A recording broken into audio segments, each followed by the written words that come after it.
pada malam hari ini Pastor Setio Nugroho yang akan mau memaparkan pengajaran yang akan memberikan kami pengertian di dalam kebenaran firman-Mu. Bapak berkati hamba-Mu secara lebih heran, lebih ajaib ya Bapak. Dan kami juga siapapun yang mendengarkan pengajaran firman Tuhan ini, kami akan dicelikkan mata kami dan kami akan diberikan hikmat dan bukan hanya sebagai pendengar saja, tetapi kami mampu melakukan itu di dalam kehidupan kami masing-masing. Terima kasih Bapa, di dalam nama Tuhan Yesus kami berdoa. Amin. Amin ya. Terima kasih Bu Eni atas doanya. Sebelum kita ke Pastor Setio ya, kita akan simak sejenak profil singkat dari beliau. Salam, kembali lagi di Sema Adonai. Dan kali ini kita akan memperkenalkan pembicara kita, yakni Bapak Pendeta Setio Nugroho. Dan berikut adalah profil singkat dari beliau. Saya dengan nama Setio Nugroho di kota Pahlawan, Surabaya pada tanggal 4 Agustus 1996. Riwayat pendidikan. Strata 1, Sarjana Teologi, Sekolah Tinggi Teologi Baptis Indonesia, Semarang. Strata 2, Magister Teologi STT Baptis Bandung. Strata 3, Doktor Teologi Institut Kristen Borneo. Hipnoterapis PhD. Superman. Behavior Character BBC. Pengalaman. Wakil Ketua 1 Bidang Akademik STT Baptis Bandung dari mulai tahun 2013 sampai tahun 2015. Gembala Sidang Gereja Baptis Indonesia Iman Bogor sampai sekarang. Karya tulis.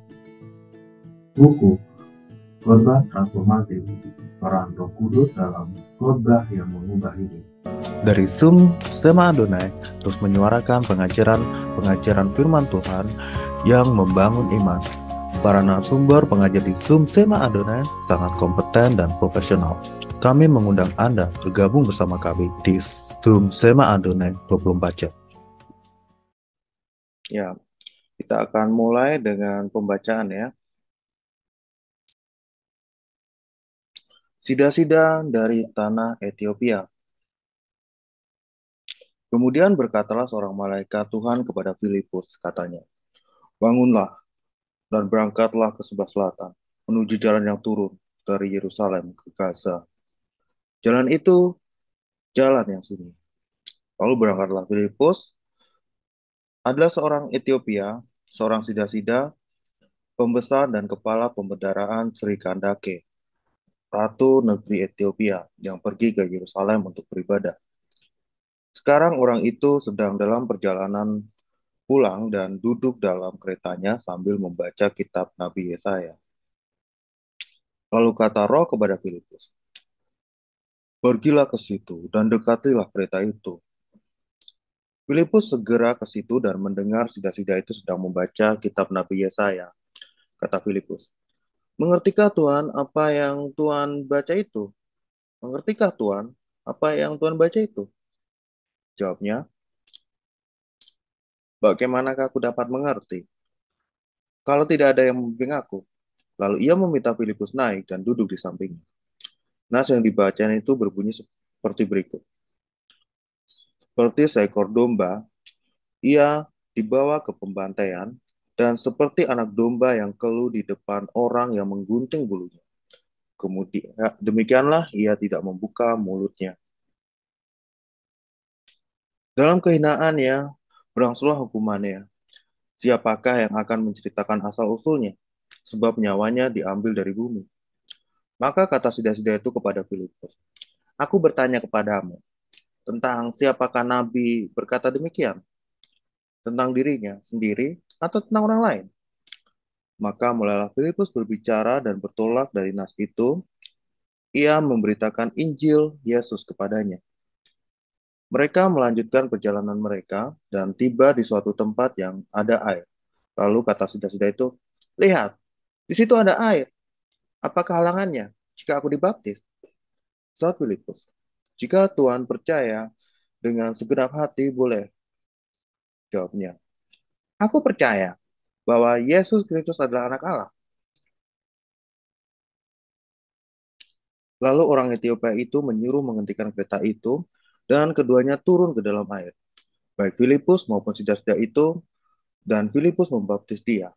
Dan setelah mereka keluar dari air, Roh Tuhan tiba-tiba melarikan Filipus, dan sida-sida itu tidak melihatnya lagi. Ia meneruskan perjalanannya dengan sukacita. Tapi ternyata Filipus ada di Asdod. Ia berjalan melalui daerah itu dan memberitakan Injil di semua kota sampai ia tiba di Kaisarea. Terima kasih teman-teman operator Semang Adonai, Bro Agus, Bro Trinity. Seperti yang tadi dibacakan oleh Bro Agus, nas kita itu berbicara tentang seorang pembesar dari kerajaan Ethiopia. Dia kepala perbendaharaan dari Ratu Sri Kandake, ratunya dari negeri Ethiopia itu. Dan dia adalah seorang sida-sida, ya, dia seorang sida-sida. Pejabat ini adalah seorang sida-sida. Artinya dia seseorang yang dikebiri supaya bisa menjadi pelayan dan menjadi orang kepercayaan dari sang ratu. Ya, jadi dia harus dikebiri, maka dia disebut sebagai sida-sida. Nah, dalam ayat-ayat yang nas yang tadi dibaca oleh Bro Agus, ya, pembesar ini, sida-sida ini baru pulang dari ibadah di Yerusalem. Jadi walaupun dia orang Ethiopia, dia pejabat Ethiopia, rupanya dia penganut agama Yahudi. Dan perjalanan pada waktu itu bisa memakan waktu yang sangat lama. Lebih dari sebulan, 2 bulan, mungkin 3 bulan. Dan oleh sebab itu dia menggunakan kesempatan perjalanan yang panjang itu untuk membaca kitab suci. Dan pada saat peristiwa ini dicatat, kitab yang dibaca adalah kitab Yesaya, kitab Nabi Yesaya. Nah, tetapi ketika dia sampai kepada pembacaannya kepada nubuatan Yesaya tentang Mesias, dia tidak mengerti. Dan di saat dia tidak mengerti, saat dia bingung itulah, tiba-tiba secara kebetulan Filipus muncul, lalu kemudian menjelaskan maksud dari nas itu, sehingga sida-sida ini mengerti, sehingga sida-sida ini tahu maksud dari Mesias itu siapa, lalu dia percaya kepada Tuhan Yesus dan kemudian dibaptiskan. Jadi bagi sida-sida ini, ya, bagi sida-sida ini munculnya Filipus itu adalah sebuah kebetulan yang menyenangkan. Dan bagi Filipus, Tuhan membawanya ke tempat yang tepat pada saat yang tepat. Ada tangan Tuhan yang mengatur, tidak ada yang kebetulan di dalam hidup ini. Apa yang kelihatannya sepertinya sebuah kebetulan, sejatinya ada peranan Tuhan yang membuka pintu keselamatan bagi sida-sida dan yang membuka pintu kesempatan bagi Filipus untuk mengabarkan Injil. Nah, jadi teman-teman sekalian, tema kita adalah ketika Tuhan sedang membuka pintu kesempatan. Nah, apa yang harus kita lakukan ketika Tuhan membuka pintu kesempatan bagi kita? Nah, yang pertama, pelajarannya adalah kita harus siap untuk dipimpin oleh Roh Kudus. Ya. Kita harus siap untuk dipimpin oleh Roh Kudus. Di ayat 26 dan 27 dikatakan, kemudian berkatalah seorang malaikat Tuhan kepada Filipus, katanya, bangunlah dan berangkatlah ke sebelah selatan menurut jalan yang turun dari Yerusalem ke Gaza. Jalan itu jalan yang sunyi. Lalu ayat 27 bagian A saja, lalu berangkatlah Filipus. Nah, luar biasa Filipus ini, dia orang yang hebat. Baru saja dia mengalami peristiwa besar, orang-orang Kristen dianiaya, sehingga terpaksa dia harus melarikan diri ke Samaria, tetapi di Samaria dia tidak menyembunyikan dirinya sendiri. Bagi dia, larinya dia ke Samaria untuk menyelamatkan diri itu menjadi sebuah kesempatan untuk memberitakan Injil. Nah, di minggu yang lalu kisah pemberitaan Injil oleh Filipus di Samaria ini, kita sudah mempelajari, itu menghasilkan tuaian yang luar biasa. Dan sekarang Tuhan menghendaki Filipus untuk pergi ke jalan yang dari Yerusalem menuju Gaza, dan Filipus siap untuk dipimpin oleh Tuhan. Luar biasa. Jadi yang pertama adalah bahwa ketika Tuhan membuka pintu kesempatan, kita harus siap untuk dipimpin oleh Tuhan. Berbicara tentang siap, teman-teman sekalian, ada banyak hal yang bisa menjadi alasan untuk kita berkata, wah Tuhan, saya kayaknya belum siap nih. Kadang-kadang saya mendengar seperti itu. Ada orang yang merasakan panggilan Tuhan dalam hidupnya. Lalu kemudian dia meresponnya seperti itu. Sebenarnya sih Tuhan panggil saya, tapi kayaknya saya belum siap nih. Gitu. Tunggulah nantilah Tuhan kalau saya sudah siap. Atau ketika keadaan-keadaan saya sudah mulai memungkinkan. Nah, petobat baru di Samaria itu butuh bimbingan kalau sebenarnya Filipus ini merasa keberatan. Petobat baru di Samaria membutuhkan pendampingan, membutuhkan penggembalaan, membutuhkan pengajaran-pengajaran. Filipus pasti merasa bahagia untuk tinggal bersama-sama dengan mereka. Tetapi Tuhan mengutus seorang malaikat kepada Filipus untuk berkata, Filipus, bangunlah dan berangkatlah ke sebelah selatan, ke jalan yang menuju ke Gaza itu. Jadi ketika Tuhan memimpin kita, maka ini yang harus kita lakukan. Teman-teman sekalian, kita harus siap. Kita harus siap.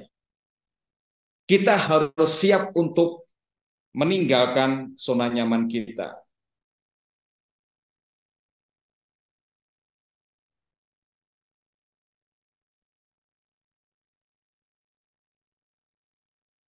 Kita harus siap untuk bergerak dari satu situasi ke situasi yang lain, dari satu tempat ke tempat yang lain, dari satu keadaan ke keadaan yang lain. Kita harus siap untuk bergerak dari satu pelayanan ke pelayanan yang lain. Kita harus siap bergerak dari satu tugas ke tugas yang lain. Nah, apa bedanya orang yang dipimpin Tuhan dan orang yang tidak? Apa bedanya orang yang dipimpin Tuhan dan orang yang tidak? Ini, orang yang dipimpin Tuhan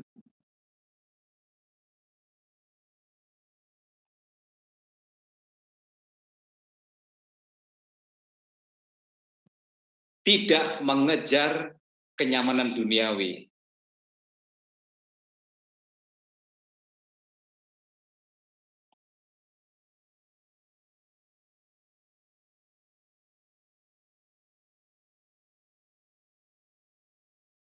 Tidak mengejar kenyamanan sosial, tidak mengejar kenyamanan ekonomi. Nah, teman-teman sekalian, kenyamanannya adalah Tuhan. Orang yang dipimpin Tuhan, kenyamanannya adalah Tuhan. Hidup di dalam persekutuan dengan Tuhan,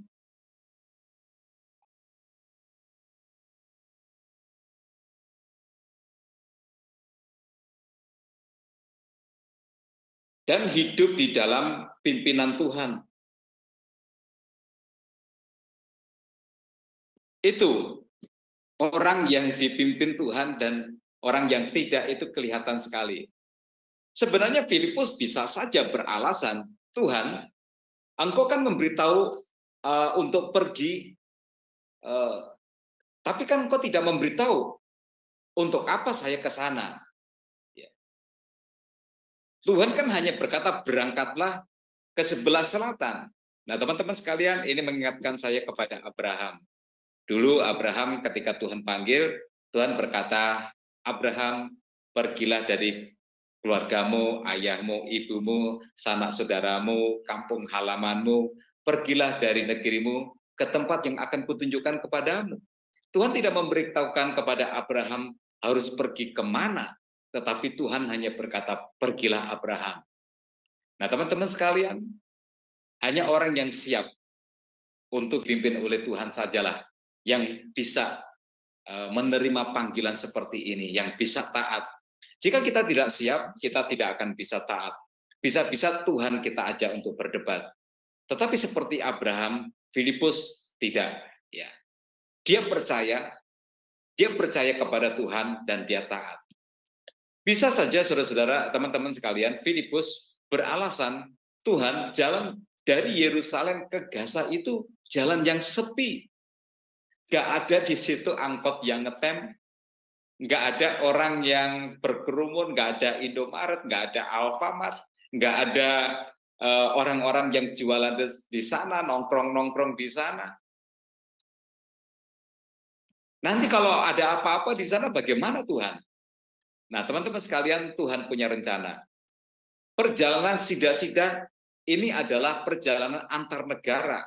Dan pada zaman waktu itu bisa memakan waktu lebih dari 1 bulan. Ya, bisa berbulan-bulan. Jadi kemungkinan Filipus untuk bertemu kembali dengan sida-sida ini hampir mustahil. Oleh sebab itu kesempatan ini adalah merupakan kesempatan yang berharga. Tuhan ingin supaya sida-sida ini fokus kepada apa yang nanti akan dijelaskan oleh Filipus. Jadi tempat itu memang harus sepi. Maka Tuhan menentukan tempat pertemuan Filipus dengan sida-sida itu harus di jalan yang sunyi. Dan jalan itu yang tidak terlalu jauh bagi Filipus adalah jalan dari Yerusalem menuju ke Gaza. Nah, teman-teman sekalian, memang Injil memang menginjili orang jauh lebih efektif kalau suasananya memang mendukung. Tidak banyak gangguan dan tidak banyak interupsi. Jadi sepi itu bukan sebuah masalah. Sepi itu bukan sebuah halangan. Sepi itu justru dibutuhkan suasana yang memang dengan sengaja dipilih oleh Tuhan supaya nanti hasil dari penginjilan oleh Filipus kepada sida-sida itu menjadi maksimal. Nah, kalau dalam kasus ini Tuhan mengutus malaikat, Tuhan bisa berbicara di dalam hati kita melalui Roh Kudus. Ya, Tuhan bisa berbicara kepada kita melalui Roh Kudus. Nah, teman-teman, saya belakangan ini merasa ada sesuatu yang unik lah. Setiap kali saya ingin membuat khotbah kedukaan, ya saya kadang-kadang merasa saya pengen bikin khotbah kedukaan untuk stok kalau nanti sesuatu yang nggak terduga terjadi, maka saya sudah punya stoknya gitu. Tapi setiap kali punya keinginan itu saya lakukan atau tidak saya lakukan. Nggak lama kemudian ada peristiwa kedukaan. Beberapa kali kejadian. Itu selalu seperti itu. Kalau kebetulan kenapa mesti sering terjadi seperti itu? Nah, belum lama ini juga begitu. Saya bikin khotbah kedukaan, lalu kemudian besoknya saya mendengar ada kabar kedukaan sehingga akhirnya saya melakukan pelayanan kedukaan. Nah, untuk kasus yang lain juga sama. Ya, artinya tuh apa? Artinya begini. Keinginan yang ada di dalam diri kita atau kesan tertentu itu adalah merupakan pertanda bahwa Tuhan sedang berbicara kepada kita. Nah, saya ngomongnya dalam konteks bahwa Filipus, malaikat berbicara kepada dia, tapi kita, Tuhan bisa berbicara kepada kita melalui Roh Kudus. Untuk apa? Supaya kita siap ketika pintu kesempatan itu Tuhan buka. Jadi yang pertama adalah bahwa kita perlu siap untuk dipimpin oleh Roh Kudus. Lalu kemudian yang kedua, teman-teman sekalian, apa yang harus kita lakukan ketika Tuhan membuka pintu kesempatan? Kita harus siap untuk memulai. kita harus siap untuk memulai. Di ayat 28 sampai dengan 30 diceritakan, sekarang orang itu sedang dalam perjalanan pulang dan duduk dalam keretanya sambil membaca kitab Nabi Yesaya. Lalu kata Roh kepada Filipus, pergilah ke situ dan dekatilah kereta itu. Filipus segera ke situ dan mendengar sida-sida itu sedang membaca kitab Nabi Yesaya. Kata Filipus, mengertikah Tuhan apa yang Tuhan baca itu? Nah, sekarang bukan lagi malaikat yang berbicara kepada Filipus, tetapi Roh Kudus. Ya, kalau di dalam ayat 26, malaikat yang berbicara, yang memberikan instruksi, yang memberikan perintah. Nah, sekarang di ayat yang ke-29 ini, Roh Kudus sendiri yang berbicara. Kalau kita ada yang bertanya mengapa begitu, nggak ada teorinya. Ya, itu adalah kedaulatan Tuhan. Tuhan bukan Tuhan kalau dia tidak berdaulat. Ya, makanya ada lagu suka-sukamu Tuhan. Biarlah apa yang Tuhan mau lakukan, lakukan saja. Ya, kita nggak usah membuat teorinya. Ya, karena dia Allah yang berdaulat, Allah yang maha kuasa, sedangkan kita siapakah kita? Nah, dikomando oleh Roh Kudus ini, Filipus segera mendekat. Ketika dia mendekat itulah Filipus menjadi tahu bahwa sida-sida itu sedang membaca kitab Nabi Yesaya. Sehingga dia tahu bagaimana dia harus memulai pembicaraan. Filipus memulainya dengan sebuah pertanyaan, mengertikah Tuhan apa yang Tuhan baca itu? Nah, apa ini pelajarannya teman-teman sekalian? Kalau kita siap untuk dipakai oleh Tuhan, maka kita akan dibuat mengerti apa yang harus kita lakukan. Nah, itu namanya adalah hikmat Roh Kudus. Jika Tuhan memakai kita, maka Tuhan juga yang akan memimpin kita sehingga kita akan tahu apa yang harus kita lakukan. Ingat semboyan sepatu Nike yang pernah saya singgung beberapa waktu yang lalu, just do it, ya. Lakukan saja. Kalau satu kaki ini sudah kita ayun untuk melangkah, maka kaki yang lain pasti akan mengikutinya, yaitu sebuah peribahasa, ya. Nah, Filipus, teman-teman sekalian, memulai pertanyaannya, memulai penginjilannya dengan bertanya. Nah, ini menarik, ya. Pertanyaan itu sesuatu yang luar biasa. Ada kuasa di dalam bertanya. Nah, teman-teman sekalian, pertanyaan itu membuka kesempatan. Pertanyaan itu membuka pintu kesempatan. Maka bertanyalah. Sebab saat kita bertanya itulah, maka kesempatan untuk kita masuk akan tercipta. Kemudian, pertanyaan itu adalah merupakan kunci untuk menjalin hubungan.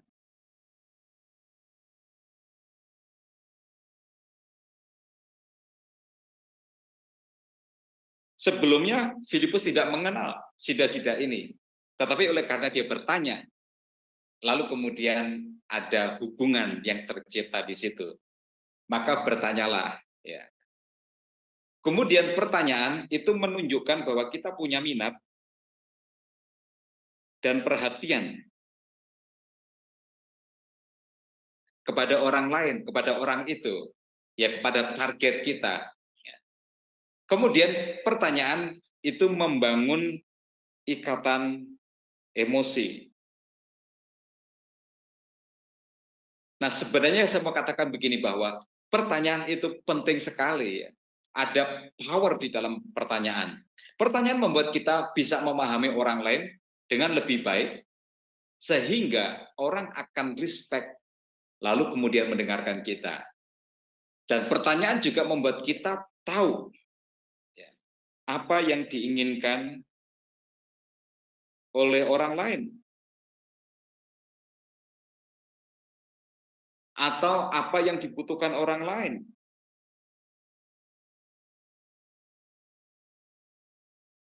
Nah, itu yang dilakukan oleh Filipus. Ya, jadi karena pertanyaan itu membantu kita untuk mendapatkan informasi, maka kita akan tahu apakah ada peluang atau tidak di dalam Filipus ini menginjili. Dengan pertanyaan kita akan tahu langkah-langkah apa yang harus kita lakukan. Nah, kalau kita sudah siap untuk memulai, ini yang harus kita lakukan. Mulailah dengan bertanya. Karena pertanyaan memiliki sejuta manfaat. Lalu kemudian yang ketiga, ingatlah selalu bahwa tujuan kita adalah memperkenalkan Tuhan Yesus. Di ayat yang ke-35 dikatakan, maka mulailah Filipus berbicara dan bertolak dari nas itu, ia memberitakan Injil Yesus kepadanya. Nah, sida-sida ini membaca nubuatan kitab Yesaya. Lalu berdasarkan ayat itu, Filipus kemudian membawa pembicaraan tentang Tuhan Yesus. Dari sini kita bisa menangkap pola penginjilan gaya Filipus ini. Yang pertama adalah bahwa dia memulainya dengan bertanya. Ya, dia memulainya dengan bertanya. Lalu kemudian dia berbicara tentang topik yang diminati oleh target, oleh sida-sida itu, lalu kemudian barulah dia mengarahkan itu kepada pemberitaan Injil. Jadi polanya seperti itu. Dimulai dengan pertanyaan, lalu kemudian mengajak berbicara tentang topik yang disukai orang itu, bukan apa yang kita sukai. Dari situlah kemudian ketika tercipta hubungan, ketika suka sama suka itu mulai terbangun, Filipus menggiringnya kepada pemberitaan Injil tentang Tuhan Yesus. Nah, teman-teman, kita melihat hasilnya sangat luar biasa. Sida-sida ini menjadi percaya. Dan saat itu juga dia minta untuk dibaptiskan, dan Filipus yang paham bahwa ini nggak bisa ditunda. Ini adalah golden moment, ya, sehingga dia membaptiskan sida-sida itu pada saat itu juga. Di ayat 36 sampai dengan 38 dikatakan, mereka melanjutkan perjalanan mereka dan tiba di suatu tempat yang ada air. Lalu kata sida-sida itu, lihat, di situ ada air. Apakah halangannya jika aku dibaptis? Saud Filipus, jika Tuhan percaya dengan segenap hati, boleh. Jawabnya, aku percaya bahwa Yesus Kristus adalah anak Allah. Lalu orang Ethiopia itu menyuruh menghentikan kereta itu, dan keduanya turun ke dalam air, baik Filipus maupun sida-sida itu, dan Filipus membaptis dia. Nah, luar biasa, hasilnya adalah secepat kilat. Tetapi hasilnya tidak selalu secepat ini tentu saja. Ya, kadang-kadang ada proses waktu. Ya. Dan itu kita serahkan kepada kedaulatan Tuhan. Bagian kita adalah kita membagikan Injil. Bagian kita adalah kita menceritakan tentang Tuhan Yesus. Bagian kita adalah kita melaksanakan amanat agung yang Tuhan berikan kepada kita. Bagian kita adalah kita mencoba untuk menjelaskan sebaik mungkin tentang keselamatan di dalam Kristus Yesus. Lalu hasilnya ada di dalam kedaulatan Tuhan. Kalau sedang rezeki baik, maka saat itu juga terjadi pertobatan, lalu kemudian terjadi pembaptisan. Tapi kadang-kadang terjadi sampai waktu yang bertahun-tahun seseorang itu baru percaya kepada Tuhan Yesus. Nah, teman-teman sekalian, tentang bagaimana sida-sida ini harus bertumbuh secara iman sebagai seorang Kristen, sebab tentu dia perlu bertumbuh. Nah, itu biar kita serahkan kepada Tuhan. Mungkin Tuhan akan membuka pintu kesempatan lagi bagi sida-sida itu untuk belajar tentang iman yang baru di dalam Kristus Yesus. Lalu kemudian yang keempat, jika sebuah misi selesai, itu artinya adalah misi baru sudah menunggu. Ya. Kalau sebuah misi sudah selesai, itu artinya adalah bahwa misi baru itu sudah menunggu. Di dalam ayat yang ke-39 dikatakan, dan setelah mereka keluar dari air, Roh Tuhan tiba-tiba melarikan Filipus, dan sida-sida itu tidak melihatnya lagi. Ia meneruskan perjalanannya dengan sukacita. Nah, Roh Kudus membuat seakan-akan Filipus menghilang dari hadapan sida-sida itu. Datang tidak diundang, pergi nggak bilang-bilang. Tapi kedatangan Filipus yang tidak diundang oleh sida-sida itu menjadi berkat yang luar biasa bagi dia. Yang pasti tidak akan pernah dia lupakan seumur hidupnya. Maka dalam hidup ini jadilah seperti Filipus. Datang tidak diundang, pergi meninggalkan hati yang riang gembira. Jadi ketika Roh Tuhan melarikan Filipus ini, setelah Filipus selesai membaptiskan sida-sida itu, dan sida-sida itu tidak melihat Filipus lagi, maka itu adalah merupakan pernyataan dari Tuhan bahwa misi sudah selesai. Mission completed. Ya, misi sudah selesai. Misinya sudah selesai. Nah, teman-teman sekalian, lalu sesuatu yang menarik terjadi di ayat yang ke-40. Tetapi ternyata Filipus ada di Asdod.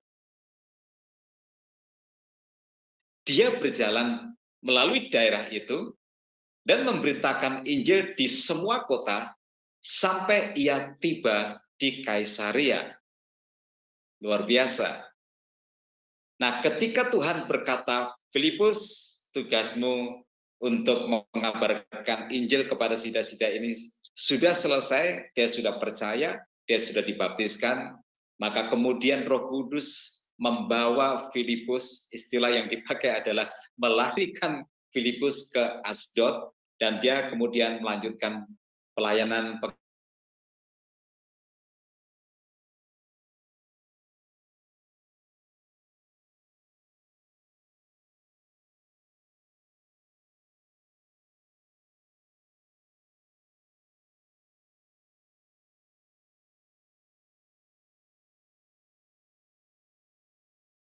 Alkitab, sekolah teologi, lalu kemudian setelah lulus melayani, setelah beberapa tahun dalam ladang pelayanan, ketemu lagi sudah tidak melayani lagi, sudah beralih haluan untuk bekerja sebagai di dunia sekuler ya, di marketplace ya. Nah, saya nggak paham ya. Jika kamu merasa bahwa misi kamu sudah selesai di sebuah tempat atau sebuah tugas pelayanan, maka ini maknanya. Itu sebenarnya bahwa misi baru itu sudah menunggu untuk kamu kembali bekerja. Nah, itu sebabnya untuk teman-teman yang saat ini berhenti dari melayani, padahal engkau sudah mengambil sebuah keputusan komitmen dulu sebelum masuk sekolah teologi, bahwa engkau menyerahkan hidupmu bagi Tuhan, engkau menyerahkan semuanya, engkau mau menjadi hamba Tuhan, dan itu sebabnya engkau sekolah teologi. Lalu kemudian saat ini, entah itu apa alasannya, tidak lagi ada di dalam ladang Tuhan. Dengar baik-baik.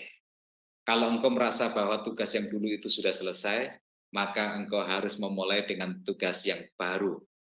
Ya, itu makna pelajaran dari Filipus ini. Kalau hidup kita ini dipimpin oleh Tuhan, kalau hidup kita ini kita berikan kepada Tuhan, nggak ada alasan apapun.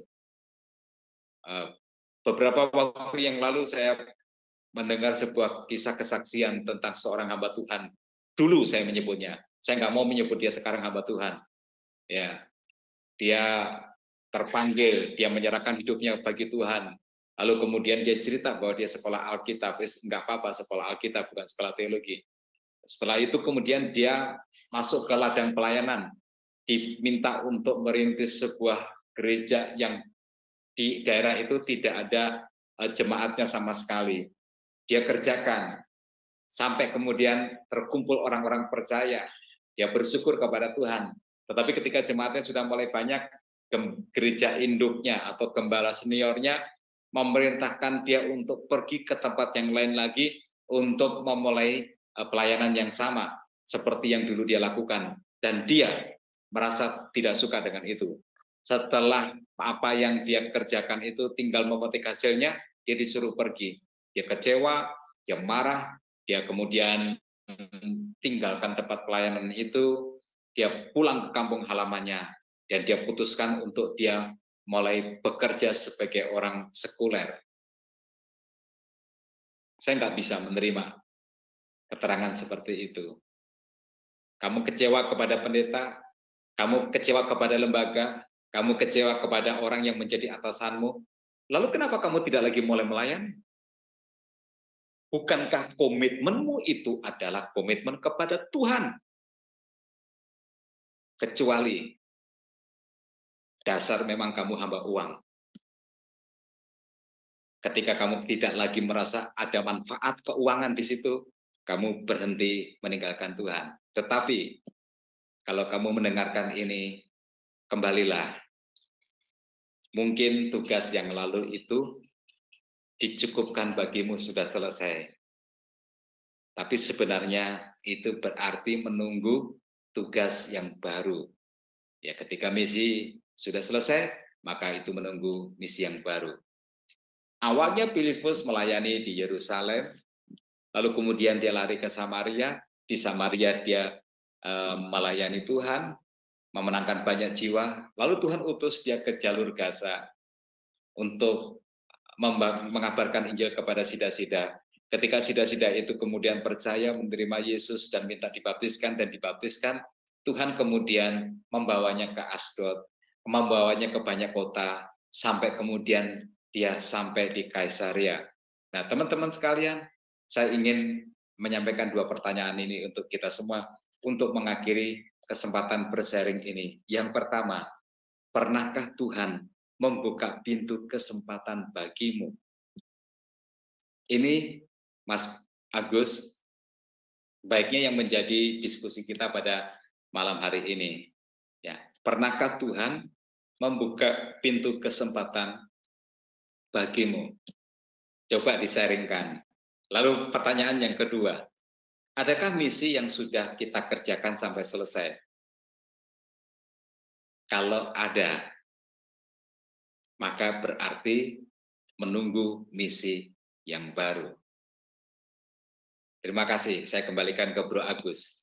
Ya, tadi ada dua pertanyaan tadi, bisa diulang tadi Pastor, apa pertanyaan pertama? Ya, pertanyaan kita untuk diskusi Ya.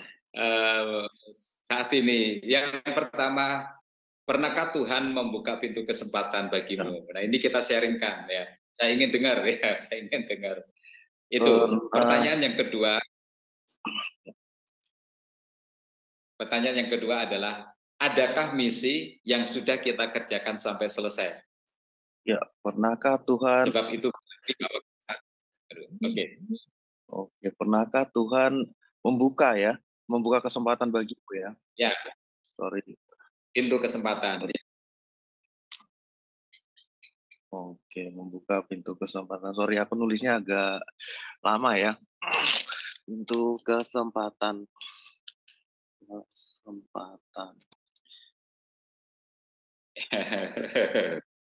Kesempatan yang kedua, adakah misi ya kalau nggak salah ya? Ya, misi yang sudah kita kerjakan sampai selesai. Adakah misi yang kita adakah misi yang sudah dikerjakan sampai selesai? Sampai down ya, sudah selesai. Sudah dikerjakan sampai selesai ya, sudah dikerjakan sampai selesai.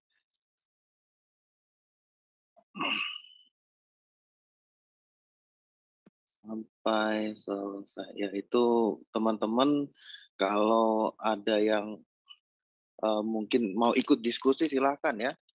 Ini Bibi Ling mungkin mau angkat Saya tangan. suka banget ini temanya bagus ya Pastor. Ketika Tuhan membuka pintu kesempatan gitu kan.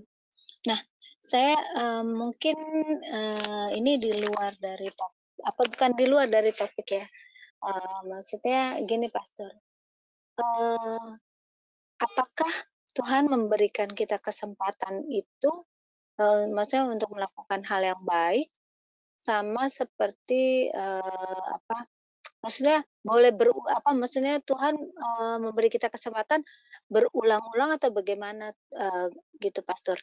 Termasuk kepada orang yang, belum bukannya nggak percaya, dia sudah Kristen tetapi, seperti ya Kristen KTP gitulah, nggak dia mendalami maksudnya mengenal banget tentang Tuhan. Nah itu bagaimana Pastor? Sedangkan dia setiap minggu pergi ke gereja. Nah kalau seperti itu bagaimana Pastor? Apakah Tuhan masih tetap memberi dia kesempatan atau bagaimana Pastor? Karena, saya itu kalau melihat orang itu atau, bukan melihat orang ya, atau, melihat diri saya sendiri juga gitu ya, itu saya, seperti maksudnya, lihat di Alkitab itu seperti pohon pohon ara ya, kan pohon ara itu kan dikasih kesempatan sama Tuhan. Kalau dia tidak bertumbuh, kan dipotong. Nah, apakah manusia juga sama seperti itu? Gitu Pastor, terima kasih. Baik. Ya. Hasil nanti sharing tentang pintu kesempatan itu kan berikan. Ya. Ini keyakinan saya. Ada Suara pepatah yang putus-putus berkata Pastor, kesempatan tidak ada. maaf. Apa sinyal saya ya? Kok Pastor suara Tio, saya seperti Pastor Tio atau keluar ya kayaknya Pastor Tio. Oh, Oh, mungkin. Karena suaranya putus-putus ya saya kita dengar tunggu dari ya. Ya, Pastor Setio tunggu. Oke. Pastor, ini open mic dulu. Ya, ya jaringannya kurang stabil. Oke, saya mungkin karena baterainya. Oke, mic-nya baterainya belum. Ya. Baik, saya coba jawab sebisanya. Begini, ada pepatah yang mengatakan bahwa kesempatan tidak datang kedua kalinya. Ya,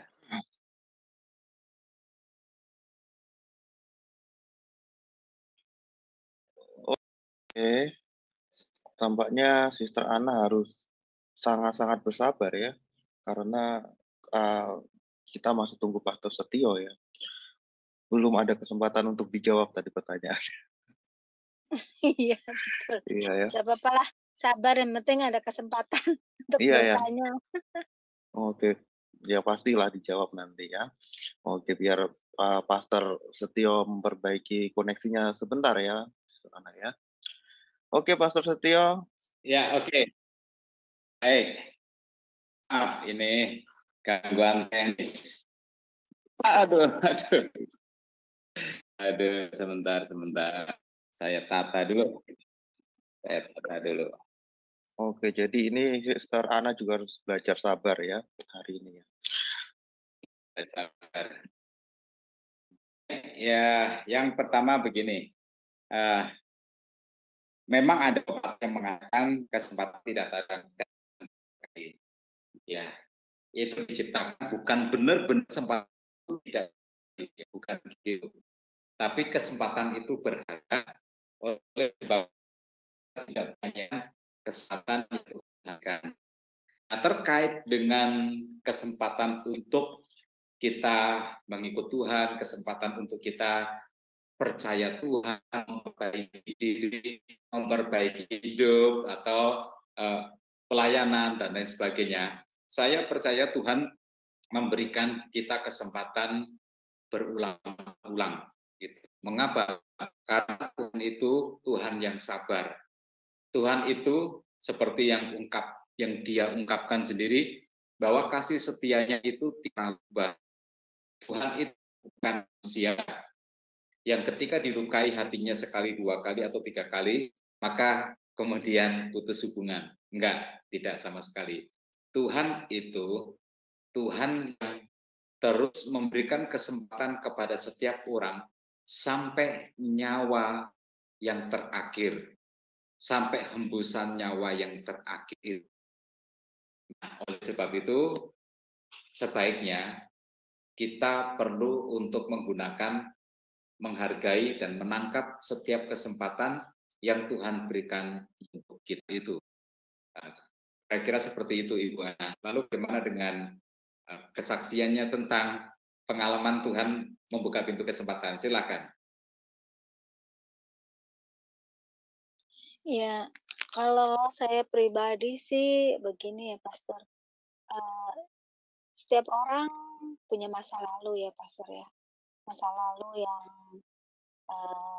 baik ataupun buruk itu pasti ada ya setiap orang. Nah, saya pernah melakukan kesalahan gitu kan. Nah, tapi saya juga nggak tahu ya, mungkin karena kita maksudnya karena saya orang pilihan Tuhan ya. Jadi di saat saya terpuruk gitu, Tuhan itu Roh Kudus itu mengingatkan saya gitu ya. Dan saya bersyukur ya, saya baru merasakan benar-benar selalu dikasih kesempatan sama Tuhan setiap waktu ya. Dari saya menyadarinya ya sekarang karena saya banyak belajar ya. Saat itu saya belum begitu mengerti, Pastor. Dan setiap saya mengalami masalah gitu ya, saya mengabaikan Tuhan. Saya mengandalkan diri saya sendiri gitu kan. Tapi di saat saya menangis, saya teriaknya panggil Tuhan gitu, panggil Yesus itu ya. Saya panggil, saya seberat apapun masalah saya setiap nangis saya panggil nama Tuhan kan gitu. Tapi setelah saya menangis, udah selesai gitu. Tapi ya itu ya mungkin ya karena kita masih daging ya, Pastor. Karena waktu itu saya single parent, maksudnya ya saya itu kan single parent. Jadi saya bekerja itu kan untuk anak itu rasanya kayak kesel gitu kan, atau ya itulah karena saya harus berjuang buat anak saya gitu kan. Nah, pada akhirnya saat anak saya SMA, saya merasa saya jujur ya, Pastor, saya benar-benar pengen bertobat banget gitu ya, maksudnya pengen dekat sama Tuhan gitu. Itu saat saya melihat saudara saya lah, saudara dari sepupu saya, dia meninggal di usia muda karena sakit. Padahal kita nggak tahu dia tuh sakit apa. Dulunya dia nggak sakit, tapi setelah dia melahirkan, anaknya udah besar-besar, terus saya dengar dia meninggal. Padahal dia umurnya masih di bawah saya. Dari situ saya merasa, wah kayaknya kita nggak tahu umur gitu ya. Kita nggak tahu batas umur kita sampai di mana. Tapi saya hanya ingat di Alkitab yang pencuri datang, maksudnya istilahnya tidak ada yang tahu kan gitu ya, Pastor ya. Jadi dari situ saya berpikir, wah saya kalau nggak lebih dekat dengan Tuhan, bagaimana? Apa yang harus saya lakukan? Karena selama ini saya merasa saya tidak melakukan apa-apa buat Tuhan gitu. Walaupun saya waktu dulu ya, waktu masih bersama suami, saya sering ikut kegiatan di gereja gitu kan. Saya suka gitu, Pastor. Saya memang dari dulu sebelum menikah, saya suka banget gitu ya, ikut kegiatan di gereja gitu, ikut vokal grup apapun itu saya suka banget. Nah, semenjak saya pisah dengan suami saya, nah itu dari situ saya sudah seperti itu kecewa ya gitu ya, Pastor, karena aduh saya melakukan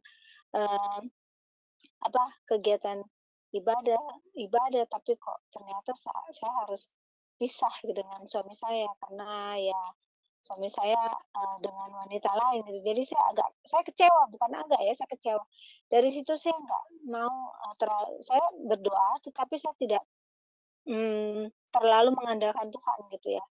Nah itu, jadi pas anak saya mulai masuk SMA itu baru saya benar-benar sadar ya, disadarkan Tuhan juga ya. Itu saya baru berpikir, iya, kalau saya terus-terus melakukan seperti ini, berarti saya berkompromi dengan dosa. Padahal kita kan tidak boleh ya, Pastor ya, berkompromi dengan dosa. Seperti contohnya saya dulu itu berteman dengan orang-orang yang bukan satu iman, Pastor. Saya bukan satu iman. Tapi saya enggak, saya berteman dengan mereka walaupun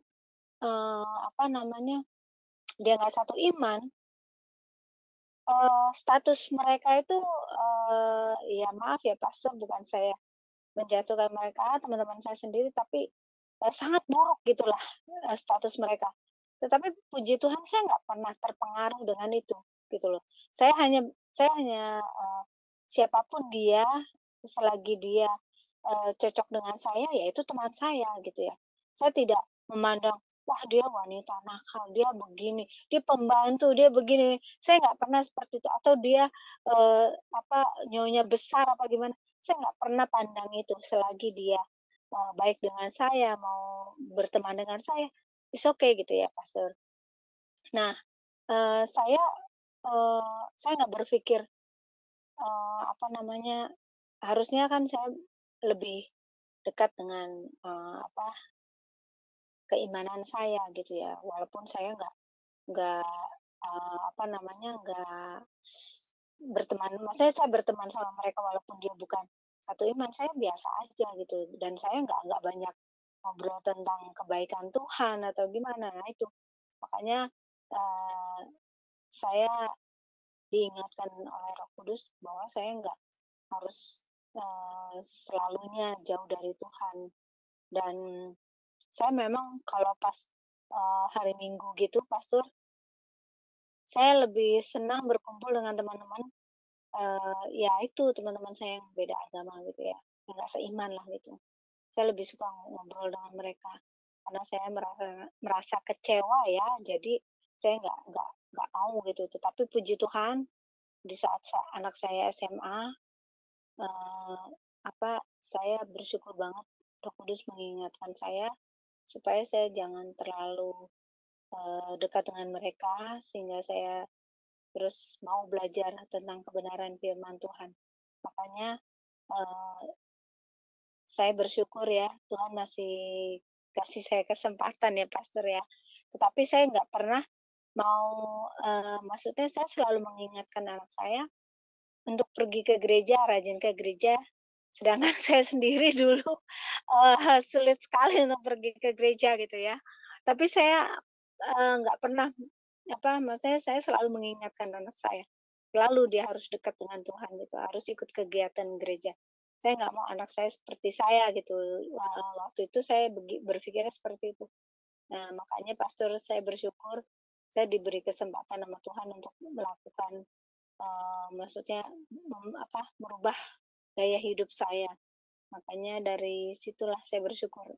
Ya itu aja sih kesaksian saya, Pastor, karena saya diberi kesempatan sama Tuhan untuk saat ini lebih dekat lagi. Wah, terima kasih, Pastor. Ya, puji Tuhan.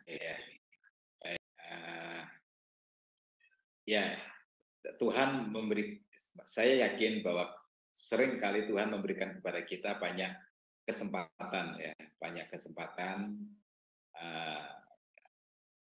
Pintu kesempatan itu selalu Tuhan buka, karena Tuhan itu penuh dengan anugerah, ya Maha Kasih Dia, sehingga kewajiban kitalah untuk memanfaatkan apa yang Tuhan berikan kepada kita sebagai sebuah kesempatan. Gitu. Saya ingat betul waktu itu ada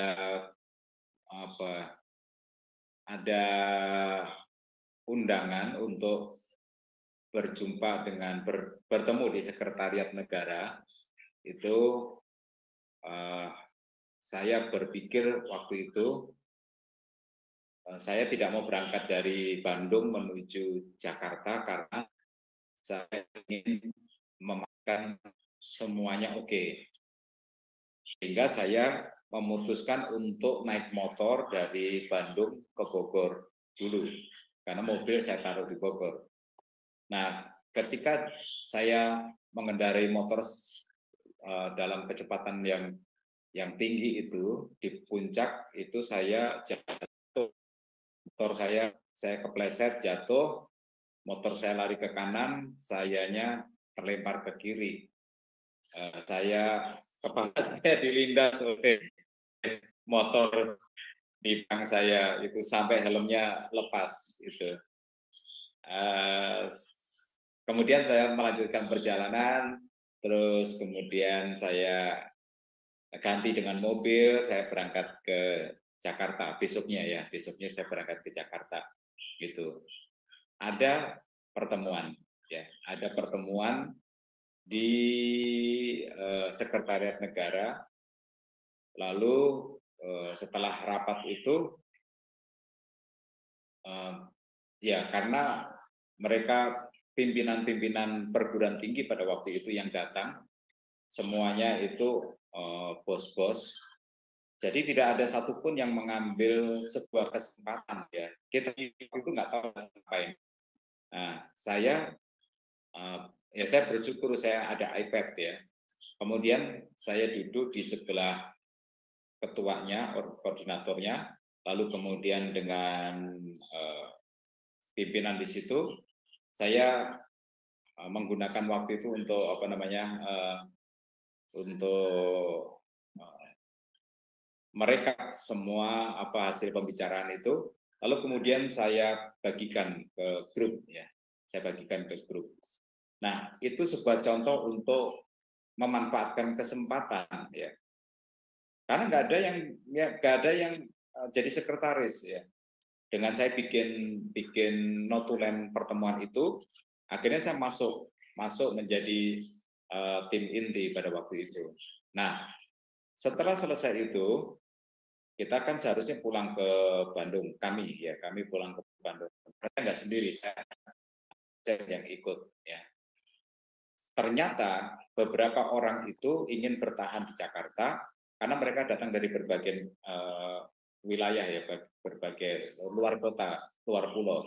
Mereka ingin bertahan di Jakarta untuk melakukan pertemuan khusus untuk follow up dari pertemuan dengan di Sekretariat Negara itu. Nah, sayang sekali teman saya bilang begini, makanya saya nggak suka dengan orang yang seperti itu. Wah, nggak bisa, saya harus pulang gitu. Kamu nggak tahu bahwa kesempatan besar itu sedang menanti di depan kamu, gitu. Ya, saya dengan jengkel akhirnya terpaksa pulang ya, karena dia nggak mungkin katanya kalau nggak pulang gitu.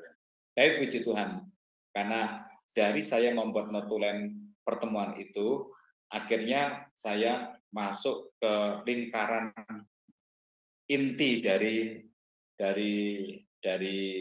kelompok itu, sehingga ujung-ujungnya akhirnya saya bertemu dengan Pak Jokowi, bertemu dengan Menteri Pendidikan, dan ya yang di provinsi yang salah satu hasilnya. Jadi begini, maksud saya adalah kesempatan itu tidak pernah mengumumkan dirinya sendiri. Hei, ini aku adalah kesempatan. Masuklah, gunakanlah, manfaatkan. Kesempatan itu sesuatu yang nggak terbaca sebagai sebuah kesempatan. Ya, kadang-kadang masalah pun juga merupakan sebuah kesempatan. Ya, sesuatu yang negatif pun sebenarnya ada sebuah kesempatan. Loh, bisa seperti itu. Nah, oleh sebab itu penting bagi kita untuk menggunakan kesempatan yang Tuhan berikan ketika kita harus memanfaatkan, walaupun kesempatan itu tidak pernah memberitahukan bahwa dia adalah kesempatan. yang harus bisa melihatnya sebagai sebuah kesempatan. Itu. Terima kasih untuk sharingnya Ibu Ana. Kita harus terus bergerak. Kita harus terus bergerak. Ya, kita harus terus bergerak. Puji Tuhan. Bro Agus, Ya. kembali ke Bro Agus. Ya, Pastor. Iya, tadi kan pertanyaannya itu ya, pernahkah Anda membuka kesempatan ya? Tadi bicara tentang kesempatan, tadi Sister Ana sudah merespon ya dengan kesaksian juga. Kemudian yang belum, yang kedua adalah poin keduanya adalah, adakah misi yang sudah dikerjakan sampai selesai? Ini kan untuk misi ya, Pastor ya. Tadi Pastor juga sebutkan ketika orang itu adalah harus sekolah teologi, harus apa gitu kan. Tapi apakah orang awam gitu kan, bolehkah untuk mengerjakan apa yang dilakukan oleh pendeta itu maksudnya dalam penginjilan gitu loh. Bagi orang awam boleh nggak? Ya, tentu. Tadi saya contohkan itu ada orang-orang yang sekolah teologi. Sekolah teologi atau sekolah Alkitab itu kan diawali dari orang itu merasa terpanggil dan menyerahkan hidup bagi Tuhan. Nah, itu yang. Tapi di tengah jalan akhirnya dia berhenti melayani. Gitu. Nah itu yang saya maksud. Tetapi pelayanan itu sendiri dibukakan oleh Tuhan bagi siapapun, termasuk orang awam ya, termasuk orang awam. Baru-baru ini saya bertemu sebuah acara yang ada lembaga-lembaga yang memobilisasi pelayanan penjangkauan dari orang-orang dari suku-suku yang masih tertutup untuk kekristenan ya. Dan mereka dilatih khusus, nggak lama waktunya hanya setengah tahun saja. Mereka di training, mereka dididik, diterjunkan, dilatih untuk menjadi penginjil ya, untuk menjadi penginjil. Itu sesuatu yang saya sendiri berpikir sulit untuk melakukan itu. Sulit dalam pengertian bukan pekerjaan itu sulit. Sulit dalam pengertian bahwa saya sudah mendefinisikan tugas saya ini tertentu gitu. Tugas saya adalah A gitu, atau tugas saya adalah A, B, C gitu. Nah, sedangkan orang-orang ini adalah orang-orang yang luar biasa, sampai pendirinya yang awal itu terharu. Dia bilang begini kepada saya, Pak Setio katanya, ketika saya memulai tidak ada satu orang pun yang percaya. Tidak ada satu orang pun maksudnya itu. Tapi sekarang lihatlah, beratus-ratus orang telah percaya Tuhan Yesus. Gitu.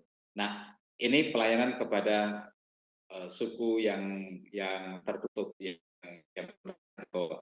jadi ditembus justru oleh orang-orang awam yang dilatih menjadi penginjil. Nah, dari situlah saya memahami bahwa pelayanan itu untuk semua, dan itu luar biasa, itu dahsyat. Dan salah satu yang menjadi keharusan bagi para penginjil ini dari lembaga adalah bahwa mereka dilatih dengan kemampuan berusaha.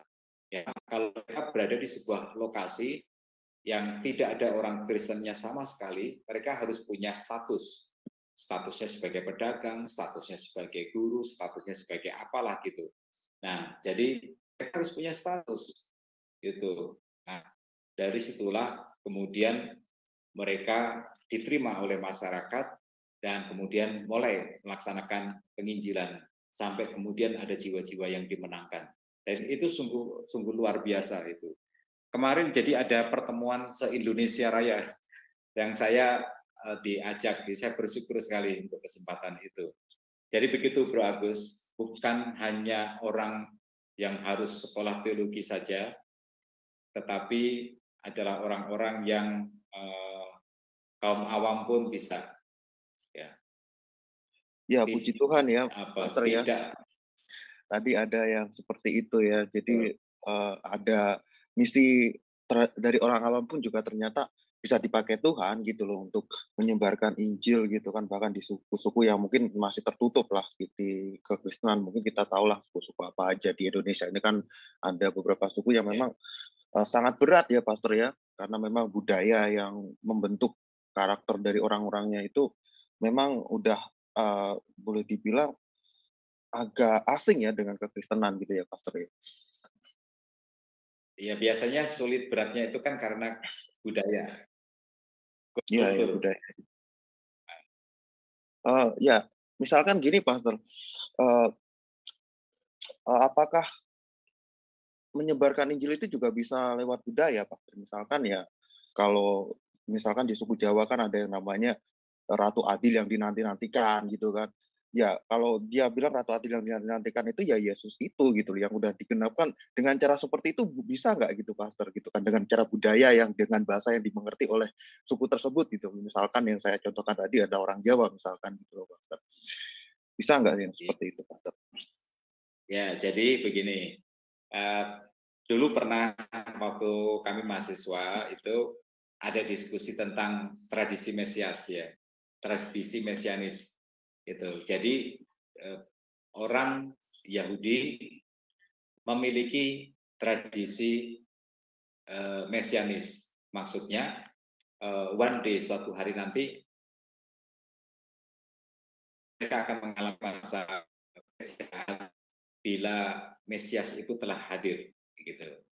Lalu teman saya bilang, sayangnya kita nggak punya tradisi Mesianis itu. Oh, salah kamu salah besar. Kita itu punya tradisi Mesianis kita sendiri yang disebut sebagai Ratu Adil. Itu ya. Juga orang Yahudi yang memiliki pemahaman yang keliru tentang Mesias, sebagai Mesias politik, sebagai Mesias ekonomi, sebagai Mesias duniawi, maka begitu juga tentang tradisi Ratu Adil itu ya. Kita bisa menggunakan konsep Ratu Adil itu untuk titik awal kita berbicara kepada orang-orang dari suku Jawa tentang Yesus, mengarahkan itu kepada Yesus ya. Itu Yesuslah Ratu Adil itu ya, Yesuslah Ratu Adil itu. Nah tentu dalam hal ini kita harus mengerti konten dari apa yang dipercayai tentang Ratu Adil oleh dalam kepercayaan Jawa itu ya. Itu. Nah, yang berkemungkinan seperti itu kan Mas Agus, yang lebih Jawani daripada saya ya. Saya walaupun orang Jawa kan saya kalah Jawa sama Mas Agus. Lebih mengerti tentang kepercayaan kejawen begitu. Nah, dari situ kemudian Injil bisa dimasukkan ya. Injil biarkan dia menjadi kerangka saja, tapi isinya adalah isi tentang Yesus Kristus. Amin Pastor, tapi sebenarnya bukan lebih Jawa nih, tapi karena Pastor mungkin orang kota ya, karena aku kan orang kampung, orang desa gitu ya Pastor, jadi lebih fasih mungkin bahasa Jawanya. Iya, ya tadi Pastor ya tentang misi itu. Tapi gini Pastor, ketika tadi ya, itu kan kerja di lapangan ya Pastor, tentang penginjilan lewat budaya dengan orang-orang awam itu ya Pastor, yang untuk suku-suku yang unreached lah ibaratnya gitu ya, unreached, belum terjangkau gitu ya Pastor ya. Tapi kita kan hidup sekarang ada di media sosial gitu Pastor, di mana ya semua orang bisa bikin konten tentang kekristenan, entah itu pendeta atau bukan gitu loh.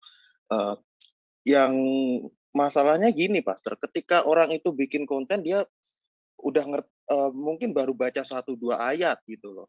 Kemudian dia mencoba untuk menganggap dirinya sebagai evangelis dan mengajarkan ajaran-ajaran yang sebenarnya bertentangan dengan apa mainstream kekristenan yang udah dipegang lama oleh orang-orang Kristen. Itu bagaimana Pastor menghadapi orang-orang seperti itu gitu Pastor?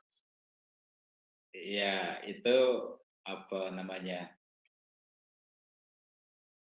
Hal-hal semacam itu juga terjadi di Perjanjian Baru ya. Rasul Paulus juga menemukan ada orang-orang yang punya semangat penginjilan tetapi kemudian pengajarannya salah gitu. Dan itu kalau terjadi di Perjanjian Baru, zaman Perjanjian Baru, kita maklum karena kan Alkitab nggak ada, ya bukunya nggak ada. Karena waktu itu cerita dari mulut ke mulut, ya seperti itu. Nah, tetapi sekarang sudah ada yang namanya buku Alkitab buku, sudah ada yang namanya pengajaran-pengajaran yang sudah di YouTube-kan begitu. Maka kewajiban bagi seseorang yang ingin melayani Tuhan, dia memiliki kesempatan untuk sekolah teologi atau sekolah Alkitab, maka dia seyogianya belajar, ya belajar mandiri dan memilih atau dipilihkan konten-konten yang sehat, ya pelajaran-pelajaran dikit terus dia bisa memahami dengan baik itu tentang Alkitab, tentang konsep keselamatan, tentang konsep Tritunggal, tentang konsep surga, neraka dan lain sebagainya. Itu walaupun saya tahu bahwa belajar dari YouTube itu juga berbahaya dalam pengertian kalau itu yang kita tonton ajarannya bagus, kalau yang kita tonton ajarannya salah, tidak sehat, ngawur, seperti orang yang apa namanya bikin video pendek gitu di TikTok bahwa dia tanya kepada orang Yahudi, apakah kalian mempraktekkan perpuluhan? Oh, kami tidak mempraktekkan perpuluhan, terus dia bikin pengajaran. Karena orang Yahudi tidak mempraktekkan perpuluhan, maka perpuluhan sudah tidak berlaku. Memang sudah itu dia pendeta lagi. Kok mengukurnya dari orang lain? Kalau orang lain mempraktekkan, maka nah itu bahkan dia gelarnya doktor lagi. Jadi kalau salah itu semua orang berkesempatan salah, Bro Agus. Jadi kita harus belajar, didorong untuk belajar. Disayangkan kalau dengan sedikit pengetahuan lalu kemudian mengajarkan hal-hal yang salah itu. Kerendahan hati diperlukan, kerendahan hati untuk mau belajar. Iya, itu Pastor. Tapi maksud ya tadi tentang misi ya, kita masih mungkin bahas tentang apa yang ada di online ini ya Pastor ya, tentang orang-orang yang ngakunya apologet gitu loh Pastor. Tapi ya mereka itu memang berapologetika lah untuk mempertahankan iman, tapi lama-kelamaan itu kan jadinya malah itu Pastor, lebih bukan lagi Injil yang diberitakan, tetapi lebih keserangan terhadap personal ya, malah jadi ad hominem gitu loh Pastor, dan itu di semuanya Pastor gitu loh. Jadi apa yang harus kita, seandainya kita punya teman yang juga masih ada di situ gitu kan, apakah kita menasihatinya atau bagaimana? Atau biarin aja gitu? Jadi begini, saya cerita interaksi saya dengan teman-teman di Facebook ya. Awalnya saya punya kakak kelas itu menceritakan dia kagum sama dosen teologinya, bahwa dia rendah hati. Dia ditanya si siapa namanya Kain itu menikah dengan siapa gitu. Kain di kitab Kejadian itu menikah dengan siapa gitu. Sebab manusia pertama kan Adam dan Hawa. Nah, Kain itu menikah dengan siapa? Dia doktor teologi. Dia menjawabnya begini, saya nggak tahu, gitu. Karena Alkitab tidak menjelaskan. Nah, kemudian status itu direspon sama orang yang suka hal-hal teologi, terus kemudian dia menjelaskan panjang lebar bahwa seharusnya pertanyaan itu bisa dijawab. Ya, dia menjelaskan panjang lebar. Nah, teman saya yang punya status itu tidak bermaksud ingin berpolemik tentang si Kain itu menikah dengan siapa. Dia hanya mencontohkan bahwa dosennya itu orang Amerika bergelar doktor teologi, ketika ditanya dengan siapa Kain menikah, dia menjawab dia tidak tahu karena Alkitab tidak memberitahukan. Itu adalah kerendahan hati, topiknya adalah kerendahan hati. Nah, orang yang merespon itu tidak bisa menerima itu, lalu dia membuat analisa segala macam yang panjang lebar, nggak nangkep dia. Lalu saya kemudian nimbrung, saya bilang bahwa beliau selain rendah hati, tidak suka pelajaran mengarang. Wah, orang itu tersinggung dengan kalimat tidak suka pelajaran mengarang. Dia menjelaskan bahwa dia bukan mengarang, begitu. Dia itu kan pakai logika saja bisa itu dijelaskan begitu. Tapi salah dia. Poinnya adalah karena Alkitab tidak memberitahukan, maka saya tidak bisa menjawab. Nah, itu adalah kerendahan hati. Memiliki kerendahan hati sulitnya minta ampun.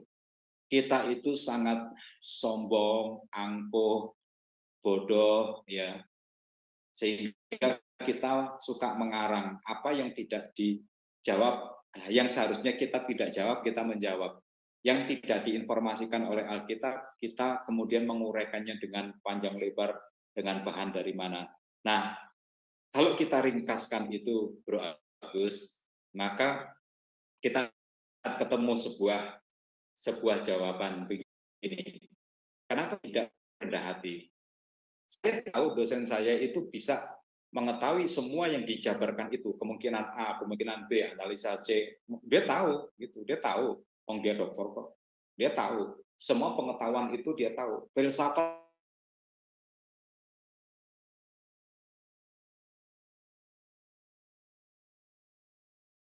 bisa nggak kita seperti itu? Saya nggak harus jawab, dan saya tidak merasa bodoh dengan menjawab. Saya rendah hati, tapi saya pinter, tapi saya rendah hati gitu. Bisa nggak kayak begitu? Kita nggak harus memamerkan seluruh apa yang kita tahu, nggak perlu gitu. Nah, sifat seperti itu yang hilang atau hampir hilang di masa sekarang ini, ya. Menjawab sesuai dengan kejujuran ilmu, ya, kejujuran teologi gitu. Kalau nggak ada di Alkitab, ya nggak usah diomong. Saya nggak bisa ngomong karena Alkitab tidak memberitahukan gitu. Nah, saya nggak ngomongin tentang itu, tapi ngomongin tentang core-nya ya. Jadi sikap rendah hati, nggak harus menjawab, tidak harus ngomong yang saya belum belajar gitu loh. Yang menjadi masalah dengan para polemikus atau apologetikus itu adalah dia belum menguasai sebuah topik, tapi dia membahas itu, gagal membahas secara keilmuan, akhirnya menyerang pribadi orang itu. Nah, itu sebabnya saya tidak suka untuk berdebat. Berdebat itu apabila saya menemukan orang yang berkualitasnya cukup baik untuk berdebat, sehingga akhirnya kita asik tukar-tukaran ilmu, kita asik bongkar-bongkaran ilmu. Kalau tidak, nanti menghadapi orang yang akhirnya nggak membicarakan ilmu, tetapi dia menggunakan pokoknya gitu, terus menyerang pribadi gitu. Ya, dalam ilmu perdebatan, orang berdebat itu hanya boleh bila memiliki level yang sama. Itu, Bro Agus. Jadi untuk para debaters, untuk para polemikus, untuk para apologetikus, apologeters atau apalah istilahnya itu, ya mohon tidak berbicara tentang sesuatu yang kalian belum menguasai dengan baik topiknya gitu. Iya, Kan Pastor. akhirnya malu-maluin kan. Iya, kadang kan memang mereka mencoba untuk menjawab semua pertanyaan, meskipun pertanyaan itu mereka nggak kuasai gitu kan. Dan atau mungkin pertanyaan itu kan ada pertanyaan yang tadi yang sebenarnya nggak ada jawabannya gitu loh, hanya Tuhan aja yang tahu gitu. Coba dijawab gitu loh. Ya, ya itulah dunia perjutupan kita gitu, Pastor, ya diisi seperti itu loh, Pastor. Ya perdebatan yang Ya, sepertinya nggak ada berkesudahan ya, Pastor, ya. Tapi mereka menganggapnya itu sebagai misi yang harus dikerjakan sampai selesai, kalau perlu sampai mati lah, mungkin seperti itu. Karena memang ya dia bilangnya ya itu penginjilan gitu loh, Pastor. Itu bagaimana, Pastor? ya itu salah apa namanya memaknai perdebatan itu tidak akan menghasilkan orang percaya kepada Tuhan Yesus. Ya, tidak akan menghasilkan pertobatan. Kalau seseorang menang debat, dia akan tepuk tangan. Kalau dia kalah berdebat, hatinya akan panas. Gitu. Dan dia ingin mengalahkan kembali. Itu. Jadi perdebatan itu kita sedang menyuapi ego kita sedang mengipas-ipasi kedagingan kita, ya. Saya ngomong perdebatan itu dalam pengertian yang di dunia YouTube sekarang ya. Kalau yang ditradisikan di sekolah-sekolah di Amerika itu, perdebatan itu memiliki persyaratan-persyaratan tertentu, ya keilmuan yang sama, level yang sama, kayak begitu. Sehingga akhirnya bongkar-bongkaran ilmu, sehingga penonton akan diberkati oleh wawasan-wawasan yang dimiliki oleh para peserta debat itu, gitu. Dan itu bagus, itu saling memberkati. Manakala seseorang itu kalah, dia akan belajar lagi itu. Jadi itu sebuah model yang kebetulan cocoknya di dunia barat, ya nggak cocok di kultur Indonesia yang lebih bapakisme.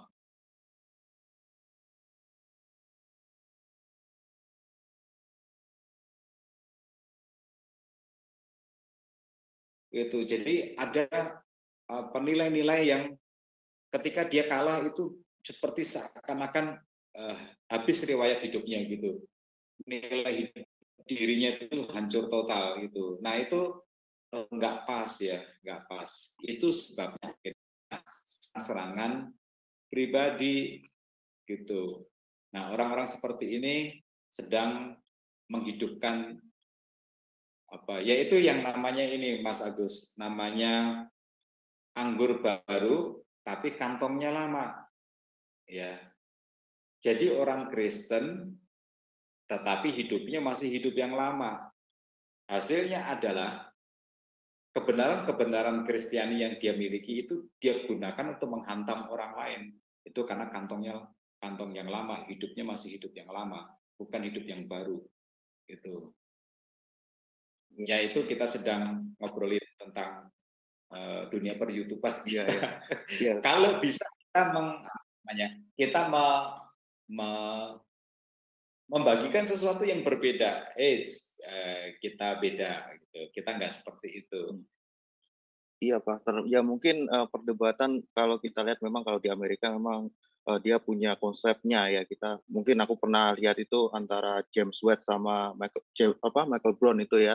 Yang satu reformator Calvinis ya, yang satu Calvinis, yang satu Arminian, tapi mereka debatnya juga saling ada wawasan yang saling tukar wawasan dan pendengarnya pun juga teredukasi gitu loh, pandangan Calvinis itu seperti apa juga ngerti gitu kan, pandangan Arminian itu seperti apa gitu. Jadi sebenarnya saling membuka diri seperti itu lah yang sebenarnya kita kangen juga gitu loh, Pastor, yang di dunia YouTube kita kan nggak ada yang seperti itu masalahnya, Pastor.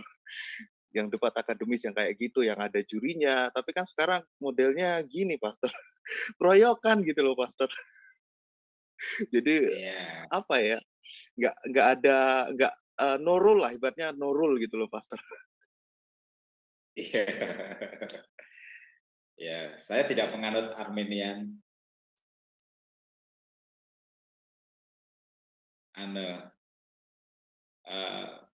Orang yang pendendam itu biasanya Armenian. Oke. Ya, ya, ya. Oke, Pastor, ini kembali mungkin dari pembacaan kita ya, Pastor ya. Tadi kita bilang tentang Filipus itu dia melihat seorang bersama dengan sida-sida dari Ethiopia gitu ya, Pastor, yang membaca kitab Yesaya ya. Dan kemudian dia bilang tentang penggenapannya ada di Injil, dia memberitakan Injil. Tapi maksud saya, dan Pastor tadi juga bilang kan, Injil waktu itu belum ditulis secara skriptura gitu ya. Ya berarti tradisi itu ada kan, Pastor, tradisi tentang apa namanya, Injil itu pertama kali memang dari tradisi lisan itu atau bagaimana, Pastor? Injil pengabaran zamannya Filipus itu. Makanya ketika Petrus dan Yakobus mengecek ke Samaria atas tersebarnya berita bahwa pelayanan Filipus menghasilkan orang-orang percaya, kemudian dicek, ternyata mereka baru dibaptis dalam nama Yesus. Nah, marilah kita berwisata ke zaman itu, ya, ke zaman itu di mana tradisi tulisan itu sangat langka, jarang, barang mewah begitu, sehingga yang kuat adalah tradisi lisan ya, yang kuat adalah tradisi lisan. Pun kalau ada tulisan, penggandaannya itu kan penggandaan manual, disalin kayak begitu ya, bukan dicetak dengan kecepatan tinggi seperti sekarang ini. Nah, sehingga tidak semua orang yang melayani Tuhan pada masa itu memiliki buku pedomannya, ya, memiliki pedoman dalam bentuk tulisan ya, itu. Nah, dalam suasana seperti itulah memberikan kepada kita sedikit gambaran betapa walaupun tidak didukung oleh kitab suci, tulisan-tulisan, buku, tapi mereka memiliki semangat yang luar biasa untuk mengabarkan Injil. Dan nasib pengabaran Injil itu ditentukan oleh seberapa telinga dan memori mereka mendengar, ya, mengingat semuanya itu. Sehingga maka dalam beberapa kasus seperti itu, kenapa harus dibaptis untuk menerima Roh Kudus dan lain sebagainya gitu. Nah, tapi kalau di zaman sekarang, seseorang yang bersemangat mengabarkan Injil dan dia tidak mengetahui banyak hal, itu patut disayangkan ya. Apalagi itu di dunia digital sekarang ini, itu mudah sekali untuk diakses ya. Saat itu menyediakan elektronik maupun kamu buku-buku tafsiran secara elektronik, sehingga bisa diakses secara secara digital oleh smartphone kita. Nah, oleh sebab itu tidak bisa tidak ada excuse untuk sebenarnya kita kurang informasi ya. Sebaiknya setiap orang yang ingin melayani Tuhan adalah seseorang yang ingin belajar, sebab orang itu ketika dia bersaksi, ketika dia berbicara, ketika dia mengajar, ketika dia menyampaikan sesuatu, dia itu sedang menyampaikan isi dari pikirannya, ya. Maka kalau isinya nggak banyak, akhirnya ngomongnya juga ngawur gitu, ya, seperti itu. Iya, Pastor. Ya, Dan juga ya, tadi kan juga dibilang ada Roh Kudus ya, Pastor. Jadi meskipun itu mungkin mereka Rasul Filipus mungkin nggak baca tulisan gitu kan, nggak baca Injil gitu kan, tetapi ada Roh Kudus itu ya Pastor yang membimbing gitu ya. Tapi ya ada Roh Kudus. Tapi yang sangat jelas bahwa Filipus terdidik juga dalam kitab Perjanjian Lama. Terdidik. Basic dia sebagai seorang penganut agama Yahudi, menjadi penyebab dia mengerti tentang Perjanjian Lama secara umum. Lalu kemudian para rasul memberi makna tentang nubuatan-nubuatan itu digenapi di dalam Kristus Yesus. Nah, di situ Filipus memiliki kelebihan daripada semua orang penganut agama Yahudi, ya, memiliki kelebihan. Nah, dari situlah kita juga harus berkesimpulan bahwa seseorang yang melayani harus memiliki kemampuan lebih, pengetahuan lebih. Roh Kudus sangat berperanan, ya. Roh Kudus sangat berperanan untuk seseorang itu memiliki hikmat dan kebijaksanaan di dalam menyampaikan sesuatu, ya, di dalam menyampaikan sesuatu. Jadi saya percaya peranan Roh Kudus itu luar biasa sekali, itu nyata, dan Roh Kudus pula yang harusnya menuntun kita semua untuk supaya kita bisa mengakses pengetahuan yang sehat tentang Alkitab, ya, termasuk tafsiran-tafsiran yang sehat tentang Alkitab, sehingga kita bisa berbagi kebenaran atau kita sharing kepada orang lain dalam pengajaran yang sehat itu.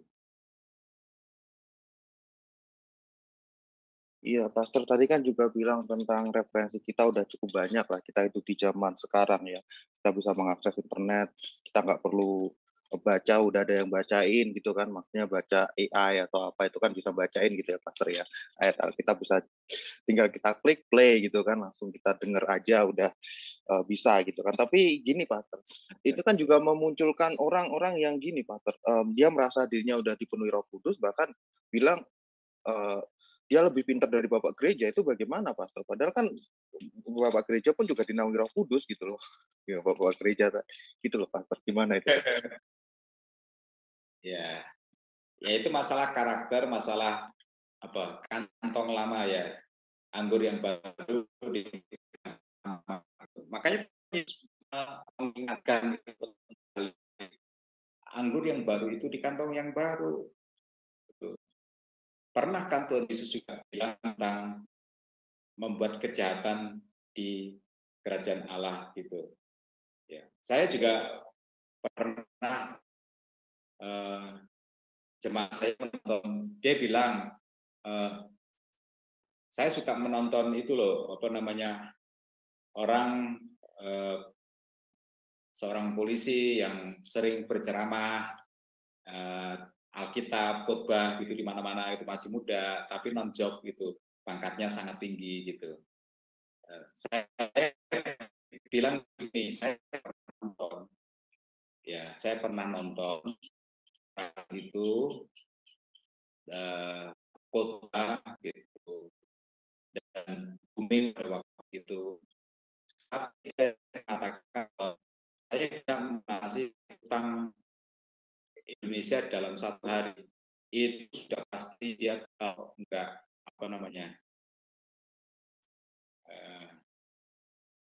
kalau tidak pembohong besar, dia itu halu, sakit jiwa. Udah saya close, saya nggak pernah lagi percaya sama orang itu, gitu. Jadi ada ukuran untuk kita mempercayai seseorang atau tidak, gitu. Ya, dulu ada orang berkata begini, Tuhan bicara kepada saya begini, gitu. Sedikit-sedikit kalau ketemu saya, Tuhan bicara saya kepada saya begini, gitu. Terus saya sebenarnya terganggu, tapi kan saya sopan, saya diam gitu. Lama-lama ketika dia ngomong lagi, Tuhan, Tuhan bicara kepada saya begini, gitu. Oh gitu ya, gitu. Terus saya bilang begini kepada orang itu, baru saya bilang kepada saya begini, gitu. Tuhan ngomong apa gitu?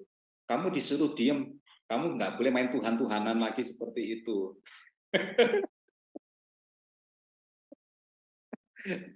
Roh Kudus itu tertib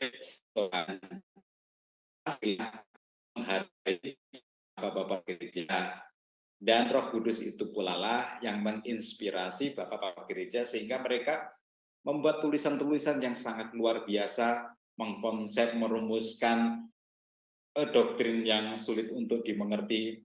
Nggak bisa seenak-enaknya orang bilang menyalahkan bapak gereja, nggak ada kesopanan. Dari adabnya saja itu sudah kelihatan bahwa itu Roh Kudusnya itu merek tertentu, itu bukan Roh Kudus beneran. Karena Roh Kudus itu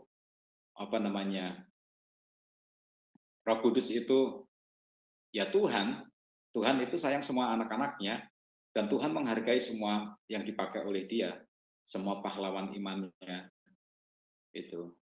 Jadi itu patut disayangkan ya. Jangan sampai kita melakukan seperti itu. Kita menghargai para pendahulu kita, para senior kita. Kalau mereka ada salah-salah kata atau salah-salah merumuskan, ya kita maklum, tapi kita nggak usah menghujat gegara seperti itu. Semua ada proses waktunya, ya. Kita di zaman sekarang kita dimudahkan oleh teknologi, informasi, pengetahuan itu dengan mudah didapatkan waktu usia kita masih dini, gegara internet, gegara buku yang dicetak dengan sangat mudah. Tapi di zaman Bapak gereja itu sangat sulit. Nggak ada internet. Orang nunggu tua untuk bisa membaca buku, dan kita nggak menghargai mereka. Itu mustajab. Nggak boleh ya. Iya, Pastor. Ini ada satu pertanyaan lagi ya, Pastor ya, tentang sida-sida dari Ethiopia dan juga Filipus tadi yang kita baca ya, Pastor.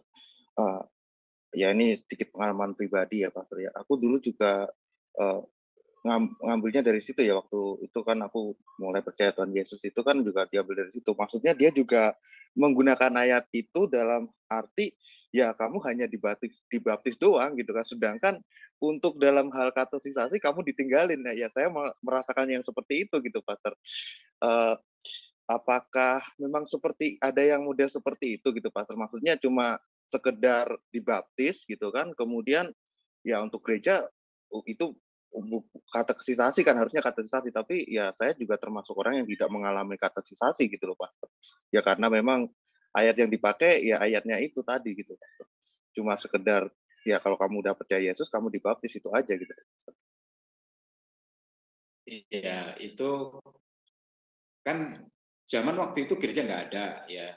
Zaman waktu itu gereja nggak ada, Ethiopia nggak ada, kan juga baru ada di Samaria, di Yudea, di beberapa saja kan, itu baru ya, karena awalnya Yerusalem. Kemudian gereja belum dalam pengajaran ya, semua berpusat kepada para rasul ya, untuk mendengarkan rasul itu. Nah, terkait dengan hal itu, menjustifikasi seperti yang terjadi di Alkitab, kita ambil seperti itu ya. Nah, kalau di masa sekarang ini gereja di mana-mana ada, lalu bidang pendidikan dan sistemnya sudah tersistem dengan baik sekali, itu maka katekisasi atau kelas persiapan baptisan itu penting untuk memberikan seseorang itu pengertian yang lebih baik, sehingga ketika dia dibaptiskan maka dia memiliki pemahaman yang dasar yang cukup mengapa dia percaya Tuhan Yesus dan mengapa dia dibaptiskan, apa kewajiban dia gitu. Nah, kalau si sida-sida itu harus dikatekisasi dulu, nggak mungkin, sebab perjalanan pada zaman itu makan waktu berbulan-bulan untuk antar negara itu ya, untuk sampainya dia di situ. Jadi nggak ada kesempatan. dan it's okay gitu. Maka nggak mungkin kan di zaman modern ini masih mengandekan situasinya seperti zaman sida-sida dulu, kan nggak pas. Cara berpikirnya aneh gitu. Nah, oleh sebab itu kesempatan untuk katekisasi adalah merupakan berkat sebenarnya, bukan beban, bukan menghalangi ya, itu merupakan berkat ya, sehingga seseorang Kristen itu memiliki pengetahuan yang cukup. Saya beri sebuah kisah ya, pentingnya pengetahuan yang cukup. Jadi zaman dahulu kala itu saya menggunakan mobil EPV ya, saya menggunakan mobil EPV untuk aktivitas.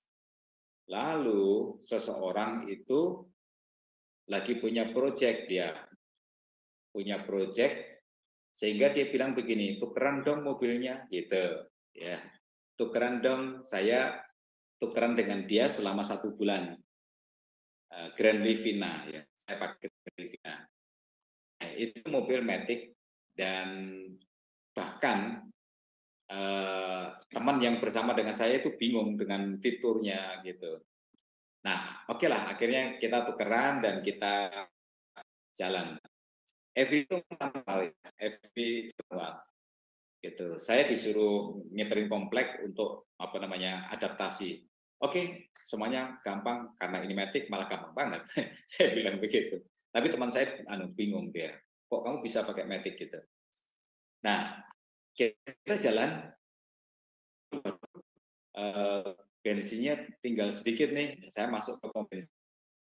Bro Agus, sesuatu yang memalukan terjadi. Saya mau buka apa namanya itu lock dari bensin itu, nggak ketemu juga, tempatnya nggak sama. Saya bingung, tolak sambil malu. Lalu ada seseorang yang lihat saya bingung, baik hati, dia turun dari mobilnya, dia datengin saya, terus dia langsung ceklik gitu. Nah, saya menyesal pada waktu itu, kenapa saya nggak cek semua satu persatu. Kalau buka bensinnya ini di mana ya, gini, fiturnya beda gitu. Akhirnya seperti itu. Nah, begitu juga dengan orang yang percaya dan dibaptiskan. Alangkah indahnya kalau dia dibekali oleh pengetahuan dasar yang cukup sebelum akhirnya dia dibaptiskan, seperti katekisasi. Jangan berandai-andai lah seperti kayak begitulah. Itu kan zaman dulu dengan sikonnya yang tertentu seperti itu, dan masih berkhayal bahwa zaman sekarang itu seperti dulu, ya nggak mungkin. Itu orang itu aneh ya. Atau memang kalau nggak, dia memang berjiwa pemberontak ya. Dia ingin memberontak kepada gereja yang mapan sekarang, ya, pengajaran mainstream, tata gereja yang mainstream itu. Nah, itu bukan cara yang bagus menurut saya. Tapi kalau dia ketemu Bro Agus di hutan dan bakal nggak ketemu lagi, terus Bro Agus percaya Tuhan Yesus melalui penginjilan dia, terus dibaptis saat itu juga, ya nggak apa-apa, karena kan situasinya khusus itu.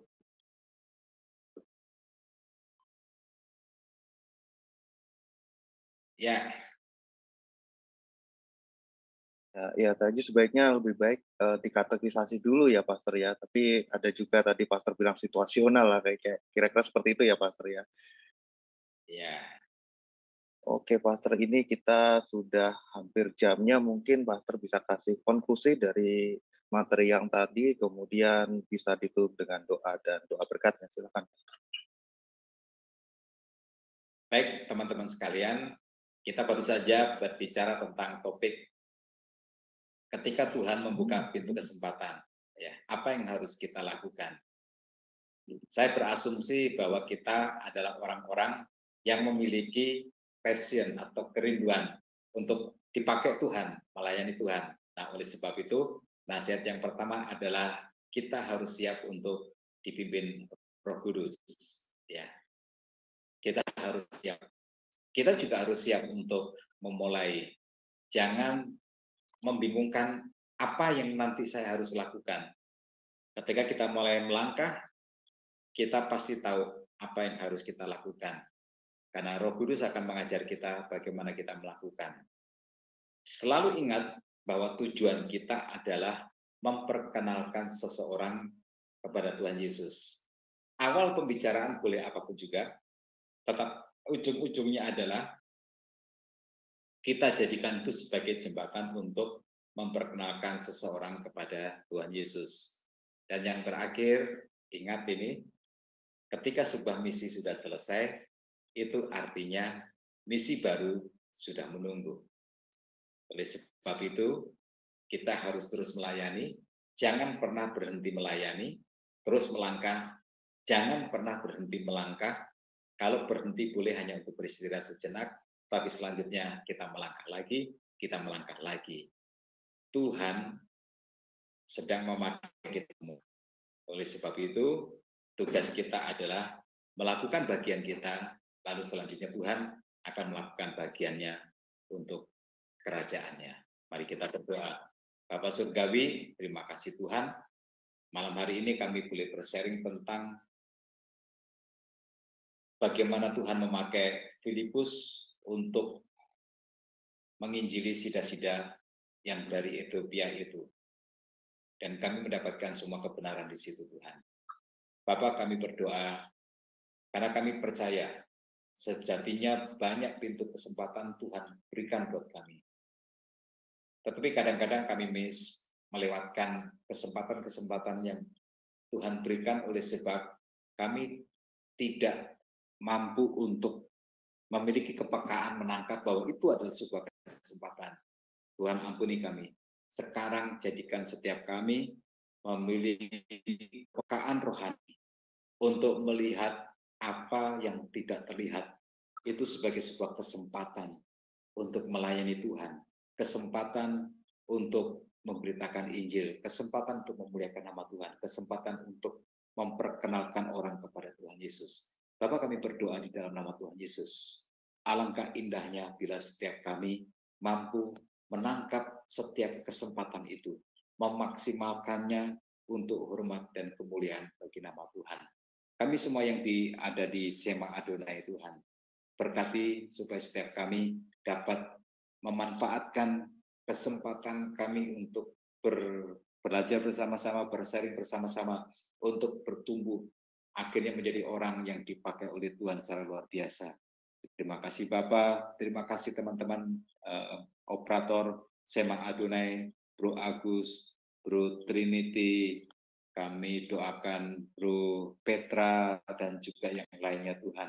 Kami doakan Bu Heni di dalam nama Tuhan Yesus dan semua kontributor Sema Adonai diberkati semua pelayanan mereka Tuhan dan nama Tuhan dimuliakan. Di dalam nama Tuhan kami Yesus Kristus kami berdoa. Haleluya. Amin. Amin. Oke ya, terima kasih Pastor tadi pengajarannya, dan teman-teman jangan lupa ya setiap pagi nanti kita masih di renungan pagi bersama Pastor Daniel Palungan ya, yang akan mengupas tentang kitab Wahyu ya. Oke, terima kasih, Tuhan Yesus memberkati. Silakan operator.